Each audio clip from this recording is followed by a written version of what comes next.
नमस्कार।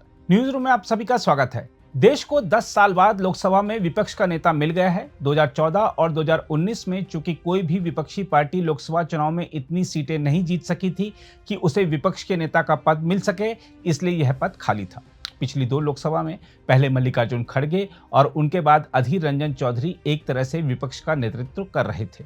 लेकिन इस बार कांग्रेस दूसरी सबसे बड़ी पार्टी बनकर उभरी है और उसने निर्णय लिया है कि उत्तर प्रदेश के रायबरेली से सांसद राहुल गांधी लोकसभा में विपक्ष के नेता होंगे। राहुल गांधी को विपक्ष का नेता बनाए जाते ही भारतीय राजनीति में एक नया मोड़ आ गया है।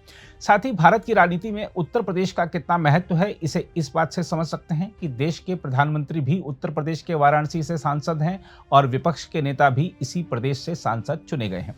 देखा जाए तो राहुल गांधी को विपक्ष के नेता के रूप में बहुत बड़ी जिम्मेदारी मिली है। यदि वह इसे सही से निभा पाए तो यकीनन प्रधानमंत्री बनने का उनका सपना भी पूरा हो सकता है।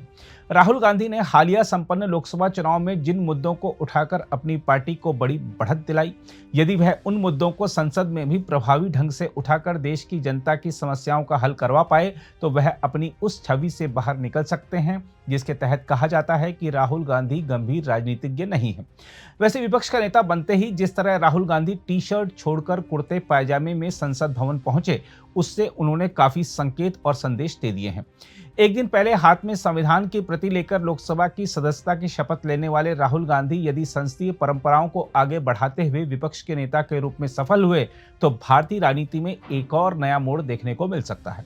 हम आपको यह भी याद दिला दें कि पिछली लोकसभा के दौरान अदालती आदेश के बाद राहुल गांधी की संसद सदस्यता समाप्त होने पर उनका सरकारी आवास वापस ले लिया गया था। लेकिन इस बार वह बतौर विपक्ष के नेता बड़े सरकारी आवास के और कैबिनेट रैंक की सुविधाओं के हकदार होंगे। साथ ही राहुल गांधी अब प्रधानमंत्री के नेतृत्व वाली कई महत्वपूर्ण चयन समितियों के भी सदस्य हो जाएंगे। यानी अब मोदी से उनका आमना सामना सिर्फ संसद में ही नहीं बल्कि कई समितियों में भी होगा।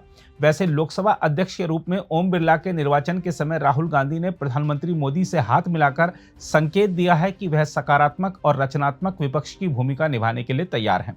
हम आपको बता दें कि इस बार उत्तर प्रदेश के रायबरेली लोकसभा क्षेत्र से निर्वाचित हुए राहुल गांधी इससे पहले लोकसभा में केरल के वायनाड और उत्तर प्रदेश के अमेठी का प्रतिनिधित्व कर चुके हैं।